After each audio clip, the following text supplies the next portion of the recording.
새벽에 오신 사랑하는 성도 여러분, 주님의 이름으로 축복합니다. 자, 오늘 하나님께서 주시는 말씀은 오늘 창세기 1장 14절에서 23절 말씀입니다. 우리 한 절씩 우리 교도하도록 하겠습니다. 하나님께서 말씀하시기를 하늘 공간에 빛들이 생겨 낮과 밤을 나누고 절기들과 날짜들과 연도들을 나타내는 표시가 되게 하라. 그리고 이것들이 하늘 공간에 빛이 돼 땅에 비추게 하라 하시니 그대로 됐습니다. 하나님께서 두 개의 큰 빛을 만드시고 그 가운데 큰 것으로 낮을 다스리게 하시고 작은 것으로 밤을 다스리게 하셨습니다. 또한 별들도 만드셨습니다. 하나님께서 이것들을 하늘 공간에 두셔서 땅을 비추게 하시고 낮과 밤을 다스리고 빛과 어둠을 나누게 하셨습니다. 하나님께서 보시기에 좋았습니다. 저녁이 되고 아침이 되니 넷째 날이었습니다. 하나님께서 말씀하시기를 물에는 생물이 번성하고 새들은 땅 위 하늘에서 날아다니라 하셨습니다. 하나님께서 큰 바다 생물들과 물에서 번성하는 온갖 생물들을 그 종류대로 온갖 날개 달린 새들을 그 종류대로 창조하셨습니다. 하나님께서 보시기에 좋았습니다. 하나님께서 그들에게 복을 주시며 말씀하시기를 새끼를 많이 낳고 번성해 바닷물에 가득 채우라. 새들은 땅에서 번성하라 하셨습니다. 저녁이 되고 아침이 되니 다섯째 날이었습니다. 아멘. 우리가 시편 19편 1절을 보면 하나님의 창조의 목적이 아주 잘 드러나 있습니다. 그것은 하나님의 영광을 선포하고 그분의 손으로 하신 일을 나타내라 하는 것이에요. 그리고 평범한 인간의 눈에는 보이지 않는 하나님의 아들 예수 그리스도를 전하는 것입니다. 창조의 하나님의 그 계획 속에 복음이 들어있었다. 우리가 그렇게 이해를 하면 쉬울 것입니다. 하나님의 창조는 그래서 인간을 자연의 부속물로 보지 않으셨습니다. 첫째 날부터 여섯째 날까지 이어지는 모든 창조물들이 오직 하나님의 형상대로 지음받은 인간을 위한 하나님의 선물이었습니다. 물론 인간과 자연은 하나님을 찬양하고 영화롭게 하기 위해 존재해야 합니다. 그런데 여러분, 혹시 여러분 집 앞에 있는 그런 잘 보이는 그 산이 어느 날 다른 산으로 변한 적이 있나요? 없죠. 당연히 없죠. 그 산은 하나님이 있으라는 곳에 존재하는 것 자체가 하나님을 영화롭게 하는 것이기 때문입니다. 민물의 송사리가 큰 바다의 상어가 되고 싶다고 그렇게 될 수 있습니까? 송사리는 송사리답게, 또 상어는 상어답게 그렇게 폼잡게 당당하게 살아야 하는 것입니다. 그런데 하늘과 땅과 바다 모두 변하지 않고 그대로 있는데 오직 인간만이 하나님의 말씀대로 살지 않고 하나님의 창조물인 자연마저 훼손시키며 현대판 바벨탑을 쌓아가고 있습니다. 온 땅에 가득한 하나님의 능력을 조금이라도 우리가 느낄 수 있다면 자신의 운명이 불행해지는 그런 어리석은 선택은 하지 않았을 것입니다. 오늘 본문에서 하나님은 하늘과 바다를 가득 채우시고 하나님의 완전함과 충만하심을 우리에게 보여주셨습니다. 어리석은 많은 사람들이 숭배해왔던 해와 달과 별이 하나님의 한 호흡 만에 창조되어진 존재라면 당연히 해와 달과 별이 아니라 하나님을 믿어야 되지 않겠습니까? 그런데 인간은 그것을 거꾸로 하고 있어요. 그만큼 하나님을 떠난 인간은 어리석은 거죠. 자, 창조자를 믿어야지 창조된 피조물을 숭배하고 있는 것을 보면 누구라도 이상하게 여길 거예요. 그런데 그런 이상한 현상이 당연한 것처럼 또 아무렇지 않은 것처럼 그렇게 여겨지는 그런 어떤 상태가 지금 오늘 우리가 살고 있는 이 세상이라는 겁니다. 여러분, 우리가 메인 선교지로 기도하고 있는 그 일본 땅에는 800만 명의 우상들이 있어요. 어떻게 800만 800만 개나 되는 우상이 있습니까? 일본은 세계적으로 또 경제 대국이잖아요. 그렇게 고도의 지성을 가진 사람들도 우상을 숭배하며 실제 삶 속에 그것을 정신적으로 의지하고 살아가고 있다는 것이 굉장히 의문입니다. 그만큼 인간은 하나님을 떠나서는 올바로 살 수 없다는 것을 증명하는 것이기도 합니다. 그렇게 여러분의 삶의 상황이 지금 아무리 힘들다 해도 우리가 하나님을 절대로 떠나서는 안 되는 거예요. 하나님과의 그 거리를 항상 친밀하게 유지하기 위해서 우리는 최선을 다해야 되는 거예요. 힘들수록 하나님을 가까이 하는 여러분이 되시기를 축복합니다. 창조신앙은 바로 하나님의 주권을 인정하는 신앙이기 때문입니다. 즉, 내 마음대로 되지 않는 인생을 저주하는 것이 아니라 그 속에서도, 그 가운데서도 나를 향한 하나님의 뜻을 찾는 자가 되어야 한다는 것입니다. 그렇게 주님의 뜻에 순종하는 자에게 하나님은 항상 은혜와 축복을 부어주시죠. 저라도 그래요. 우리 자녀들이 막 아빠하고 아빠를 찾는다면 아빠는 당연히 모든 것을 아버지는 다 내어줄 거예요. 자식의 부모의 사랑도 이러는데 하나님의 사랑은, 하나님을 찾는 자에게 하나님이 어떤 은혜를 주시는지 여러분이 경험하는 그런 한 주간이 되시기를 축복합니다. 창세기 1장 14절에서 16절 한번 읽어보겠습니다. 하나님께서 말씀하시기를 하늘 공간에 빛들이 생겨 낮과 밤을 나누고 절기들과 날짜들과 연도들을 나타내는 표시가 되게 하라. 그리고 이것들이 하늘 공간에 빛이 돼 땅에 비추게 하라 하시니 그대로 됐습니다.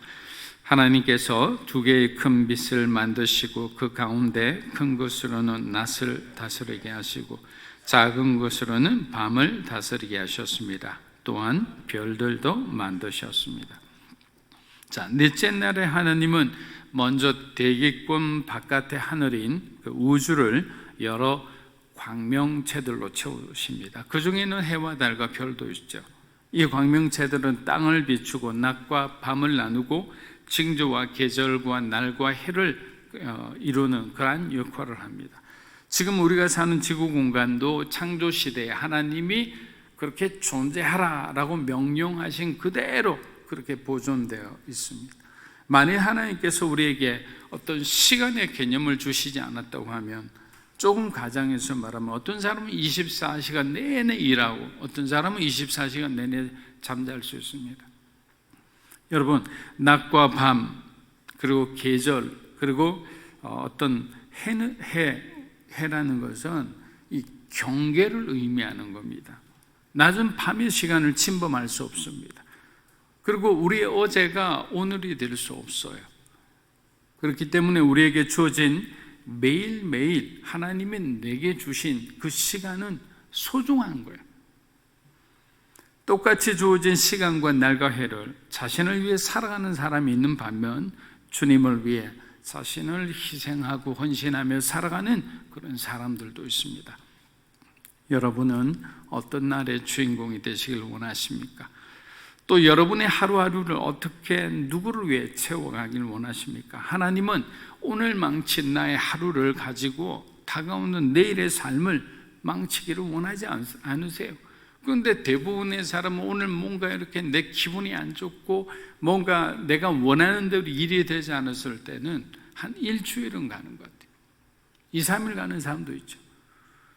그러면 어떻게 해요? 내일은 하나님 나에게 특별한 날, 정말 좋은 날을 준비하셨는데 나는 오늘의 이 기분 때문에 내일을 망치고 그 다음에 한 주간을 망치게 되는 거예요. 그래서 그 날의 의미, 그 날의 경계, 그것을 우리가 잘 이해한다면 우리가 우리 인생을 막대하지는 않을 겁니다. 오늘 내가 죄를 지었다면 내일은 회개하고 하나님께로 돌아올 수 있잖아요. 그렇기 때문에 그 죄책감 때문에 한 주간 있을 필요가 없는 거예요. 내가 죄책감을 느꼈다면 바로 하나님 앞에 무릎 꿇고 나의 죄에 대해서 회개하고 다시는 그런 죄를 짓지 않도록 죄를 이길 수 있는 능력을 내게 달라고 우리가 기도하면 되잖아요. 죄를 이길 수 있는, 그 죄를 미워할 수 있는 마음을 달라고 기도할 수 있는 거예요.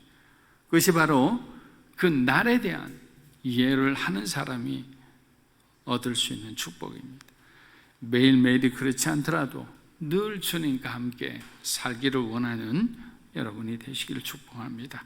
창세기 1장 20절에서 21절입니다.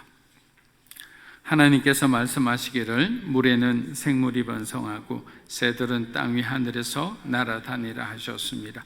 하나님께서 금바다 생물들과 물에서 번성하는 온갖 생물들을 그 종류대로, 온갖 날개 달린 새들을 그 종류대로 창조하셨습니다.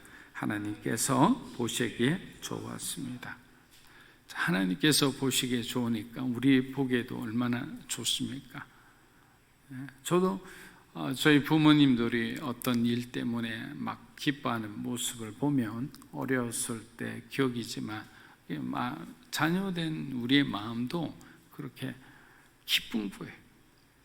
근데 하나님이 진노하시고 하나님 뭔가 마음이 불편하시면 자녀들의 마음도 불편한 거죠.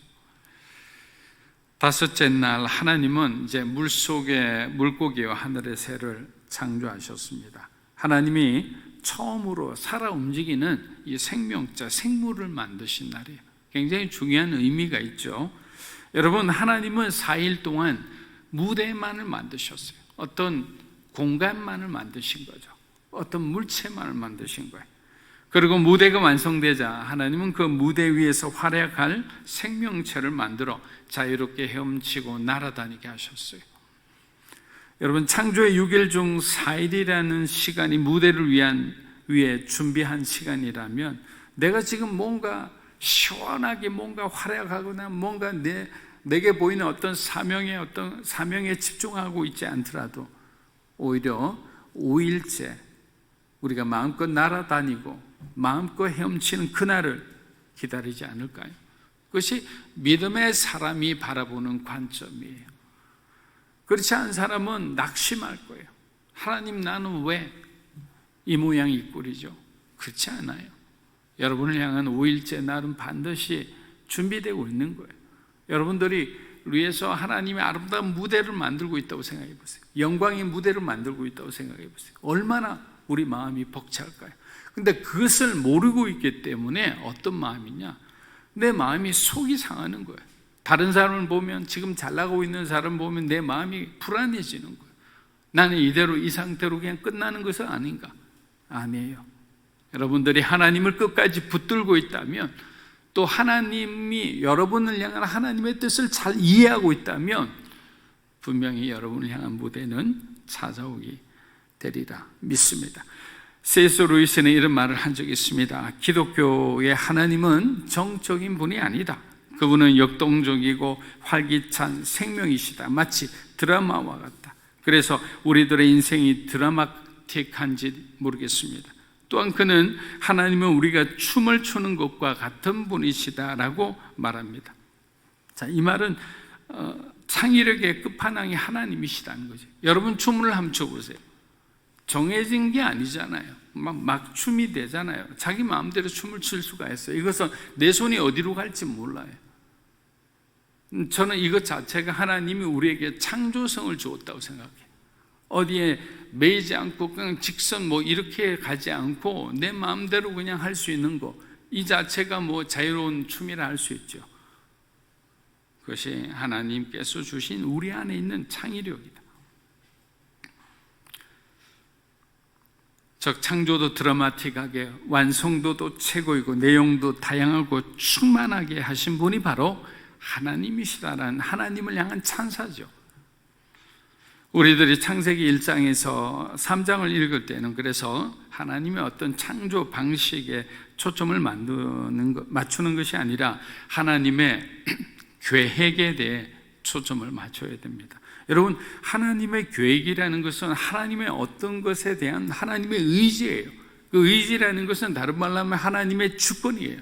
하나님이 이렇게 하시겠다는 그 하나님의 주권이잖아요. 그것에 대한 나의 권리가 있다는 것을 하나님이 주장하는 거예요.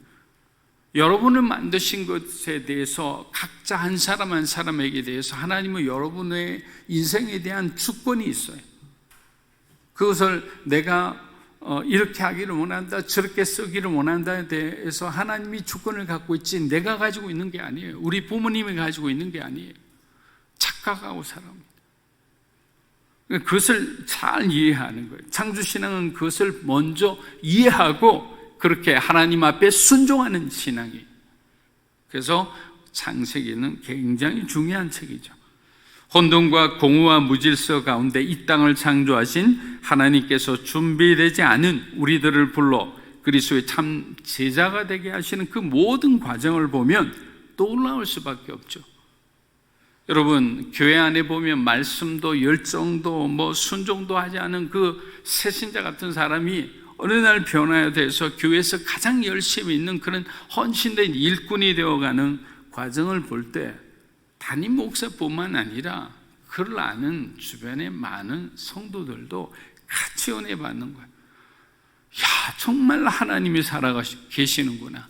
저런 정말 변화되지 않는 저런 생짜배기 같은 저런 아이를 활활 타오르는 화라산 같은 그런 신앙인이 되겠잖아요. 헌신자가 되잖아요. 자기의 것을 생각하지 않는 거예요. 얼마나 놀라운 하나님의 주권의 역사입니까? 우리 안에 하나님의 축복을 담을 수 없는 공간이 없을 때 때로는 하나님께서는 우리에게 고난을 주세요. 역경을 주세요. 그래서 우리 안에 깊은 절망의 구덩이를 파십니다. 그래서 우리가 비로소 그곳에서 하나님의 뜻을 깨달을 때 누군가로부터 하나님은 도움의 손길을 주시죠. 까마귀를 보내시기도 합니다. 다시 일어설 수 있도록 회복할 수 있도록 도우시는 좋으신 하나님이에요. 이게 얼마나 멋진 믿음의 춤입니까? 사랑하는 여러분, 이 세상은 하나님의 위대하고 놀라운 창조 능력의 산물입니다. 바울 사도는 뭐라고 그랬습니까? 로마서에서 하나님의 영원하신 신성이 만물 가운데 분명히 보여. 창조의 모든 능력이, 은혜가 만물 가운데 보여 있는데도 사람들은 그것을 보지 못하고 교만하게 하나님을 등지고 살아간다, 이 말이죠. 로마서 1장 20절에서 23절입니다. 창세로부터 그의 보이지 아니하는 것들 곧 그의 영원하신 능력과 신성이 그가 만드신 만물에 분명히 보여 알려졌나니 그러므로 그들이 핑계하지 못할지니라. 하나님을 알되 하나님을 영화롭게 아니하며 감사하지도 아니하고 오히려 그 생각이 허망하여지며 미련한 마음이 어두워졌나니 스스로 지혜 있다 하나 어리석게 되어 썩어지지 아니하는 하나님의 영광을 썩어질 사람과 새와 짐승과 기어다니는 동물 모양의 우상으로 바뀌었다.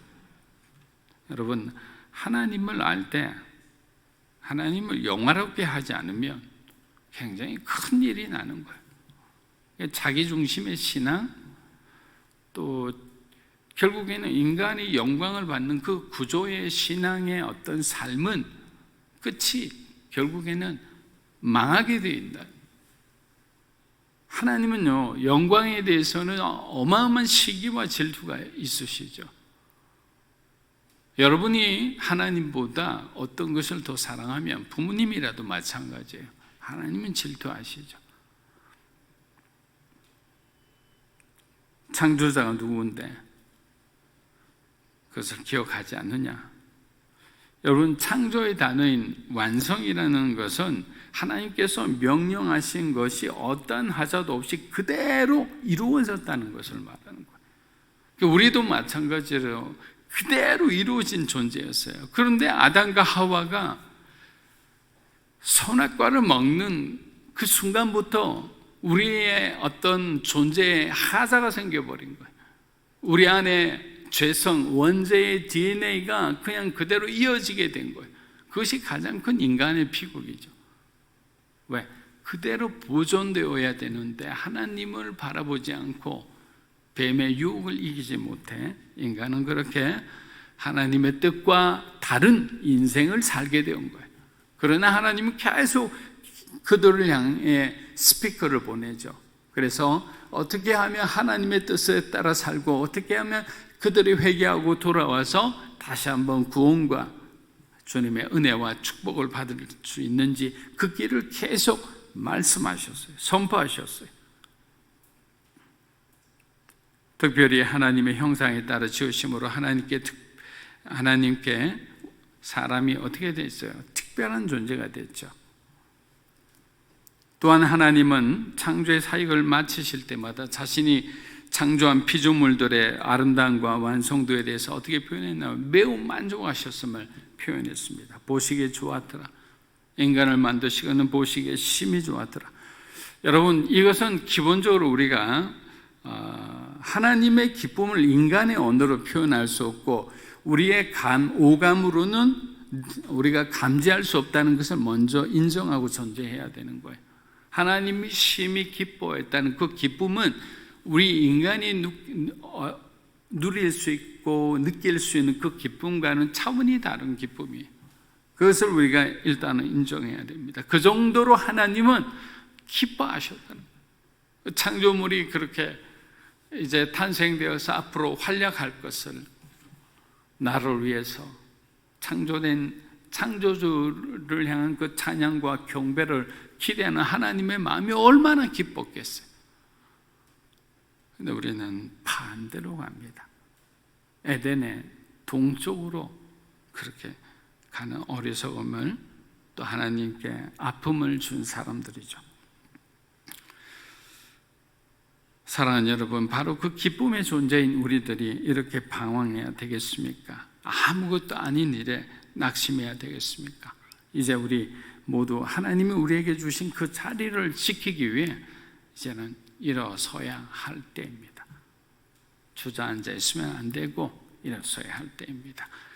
제가 이 준비를 하다가 여러분 26페이지를 보면 박영선 목사님께서 제자의 믿음이 자라도록 이라는 글 쓰신 걸 제가 발견했는데 정말 은혜가 되어서 제가 한번 읽어드리겠습니다.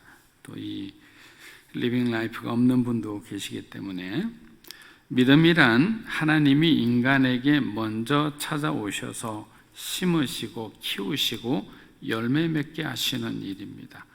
하나님은 우리 인생에 여러 가지 사건을 주셔서 주님을 따르도록 설득하시고 간섭하십니다. 오늘 내가 서 있는 이 자리는 지금까지 하나님이 나를 설득해 이르게 하신 자리입니다. 하나님께 설득되는 만큼 우리의 믿음은 자라납니다. 하나님의 하나님 되심 중 놀라운 속성은 그 크고 위대하신 하나님이 작고 약한 우리를 눈물로 찾아오셔서 긍휼과 자비와 오래 참음과 다음 없는 열심으로 설득하신다는 것입니다. 이 감격 외에 아무것도 필요하지 않는 사람, 그가 바로 예수의 제자입니다.